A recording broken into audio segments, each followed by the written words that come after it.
Welcome to Analysis. I'm John Rees. It's 24 years today since Guantánamo Bay prison became the most infamous prison camp in the world.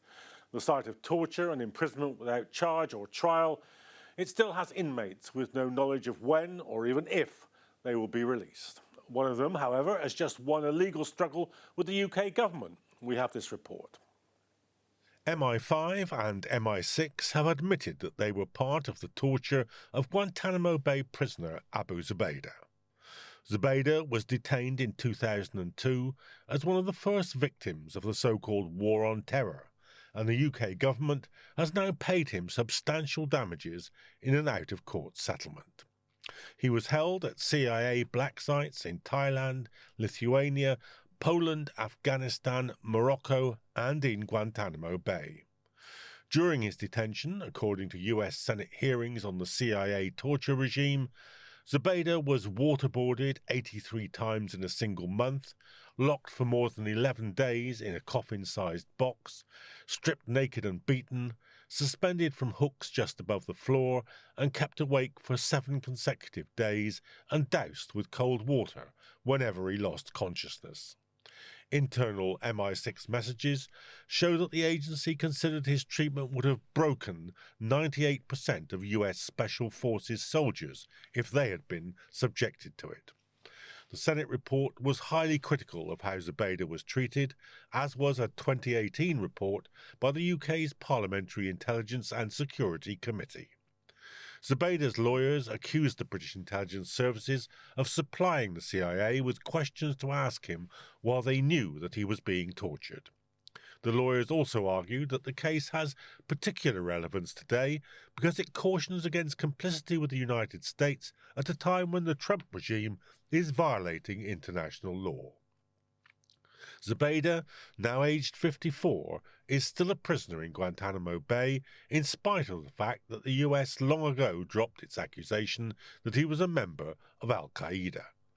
Helen Duffy, Abu Zubaydah's lawyer, called on the UK government to apologise for its part in the detention and torture of her client. Today marks the 24th anniversary of the opening of Guantánamo Bay, and there remain 15 so-called forever prisoners, including Zubaydah, in the facility. So, will Guantánamo ever close its doors? Will the remaining prisoners ever be released? Or is Guantánamo just a model on which immigrant detention centres across America are now being developed? To discuss all this, I'm joined by former inmate of Guantánamo, Moazzam Begg, and by Helen Duffy, who's a legal counsel to Abu Zubaydah. Welcome to the programme, both of you. Moazzam, is there going to be a day where Guantánamo is finally closed? It's hard to imagine that will happen because America's built so much around it, and especially now in the past decade, I would say, it seems to have faded almost into insignificance in comparison to what else America is doing around the world. There are people in Guantanamo who are accused of being involved in the 9/11 attacks and being the mastermind, like Khalid Sheikh Mohammed. But after almost 25 years, not a single one of them has been convicted for the very reason Guantanamo was open, and that was to prosecute those responsible. And that is primarily, I would say, because they use so much torture on these people that none of them are cross-prosecutable in any meaningful court, and that's why they've developed the military commissions, which has been described by many legal jurists around the world, leading jurists, as a kangaroo court. Helen, Abu Zubaydah's case has forced a lot of that back into the headlines, and it's a considerable legal victory. Is there more to come? I think it's a significant step forward in the sense, I don't know that I could even call it a victory, when our client receives compensation, which is really important. It's important symbolically, it's important materially and practically. It's implicit recognition of all this intolerable suffering that he has endured and continues to endure after 24 years of unlawful detention. At the same time, it's clearly insufficient and difficult to talk about a victory when those violations are ongoing in Guantanamo, and he's still subject to completely unlawful detention without any charge or trial. And indeed, that's been referred to as torture by various UN reports and others. Is there more to come? I mean, I think what should happen now is that we should see this as one step towards meeting the UK's obligations under international law. So it's compensation, it's part of the reparation that is due to Abu Zubaydah by the UK and others that were involved. But there are other things that they have to do, and first among them is to exert, well, at least to take as many measures as they can to do everything within their power to ensure that Abu Zubaydah is released, as the UN called upon him to be immediately released several years ago. And ensure that that happens, and that the UK has done everything that it can to try to bring this to an end. And is there any reason given? Because the US gave up on the claim that he was part of Al Qaeda some time ago. So do they even bother defending the detention, or is it just kind of, it is what it is, and if you don't like it, too bad? I mean, what is so, I mean, there are so many things that are so egregious and horrendous about this case, of course, starting with the brutal torture. But one of the things that's so horrendous about it is the fact that there hasn't been any legal process whatsoever. So there's no format or forum within which the United States has really had to justify its detention of our client. There's been nowhere where they've had to present evidence against him if there were any. There have been no crimes, no charges. What it has said broadly is that pursuant to this putative, this supposed war, global, endless, indefinite war, the notorious war on terror, they still purport that they have the right to detain people indefinitely without charge pursuant to that. You know, there is no such war on terror. It's a pretext for arbitrariness. But that continues to be the supposed justification. It's certainly got no basis in law, but that's still the purported justification for holding someone without charge or trial for the remainder of his life.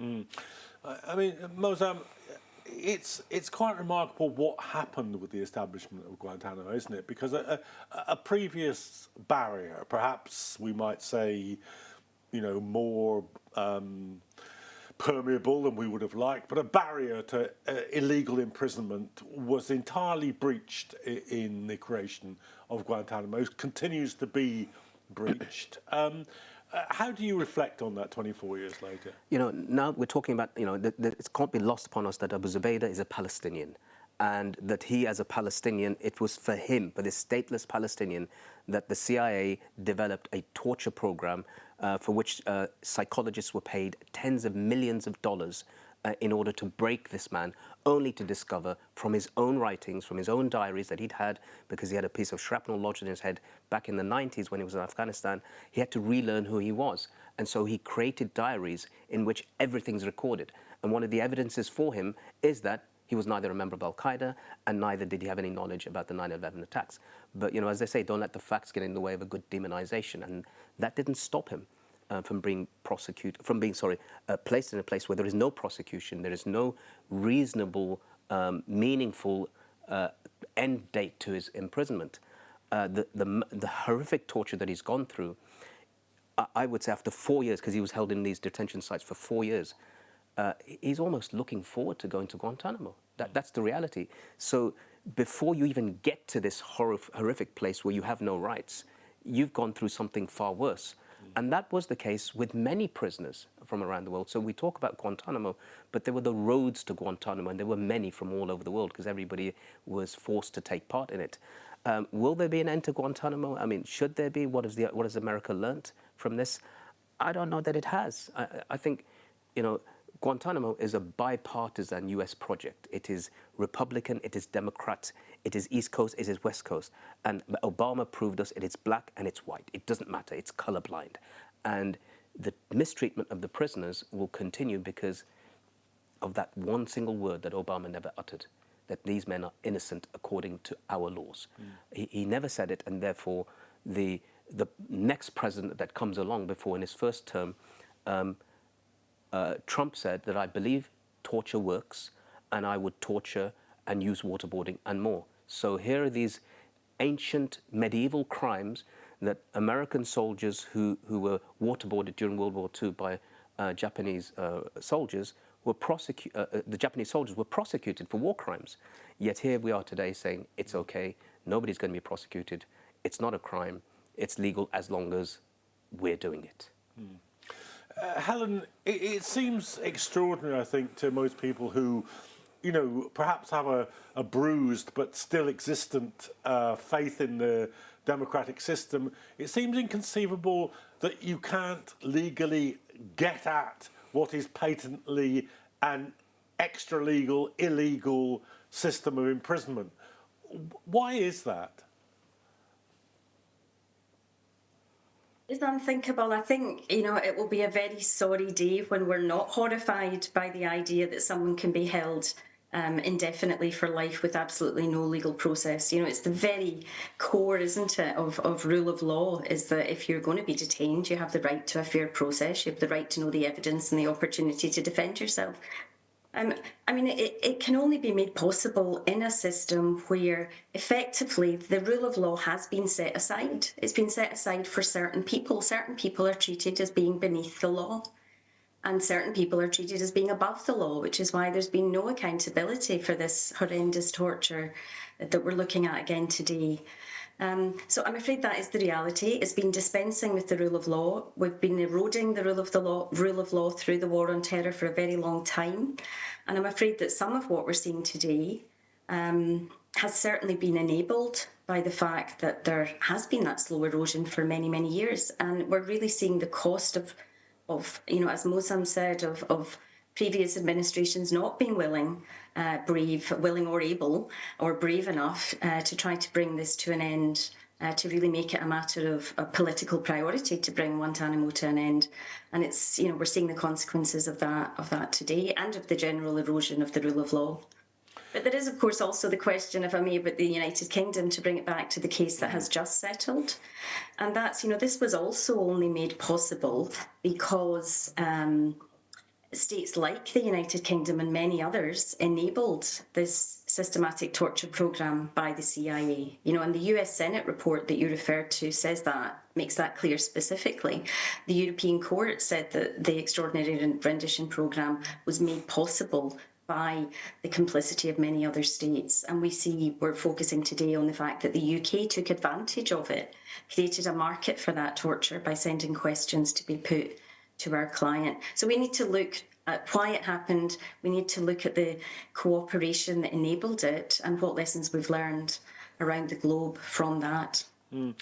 Moazzam, we spoke a little before the programme began about whether or not the kind of migrant detention centres that are, now a part of the US landscape are, if you like, the chickens coming home to roost from the Guantanamo system. It's almost as if we have we were perhaps, some of us anyway, were brought up reading about the Gulag archipelago in the former Soviet Union. Do we have a Gulag Americana? Well, Amnesty International described Guantanamo as an American gulag a few years ago.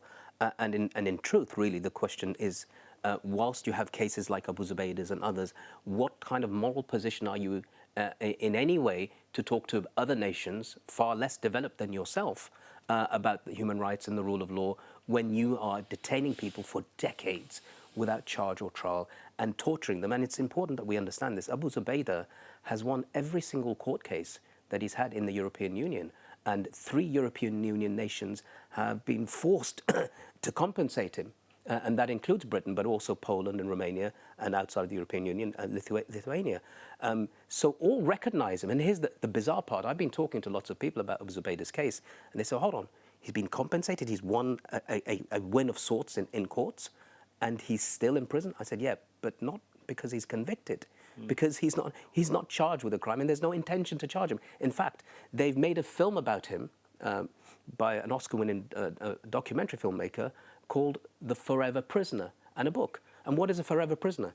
He's deemed too innocent to charge and too guilty, or too dangerous rather, to release. Now, why is he dangerous? He's dangerous not because of what he did, but because of what was done to him. And that's why they don't want Abu Zubaydah's voice coming out to reignite everything that was done to break, as I said, this innocent, stateless Palestinian. Helen, what kind of precedent does this set internationally? Because, I mean, in English law, habeas corpus, the idea that you can't hold people indefinitely, that at some point they have to be brought before a court, that's a cornerstone of British law and of many other legal systems as well. What does it do to those systems to have such a gross abuse of that idea?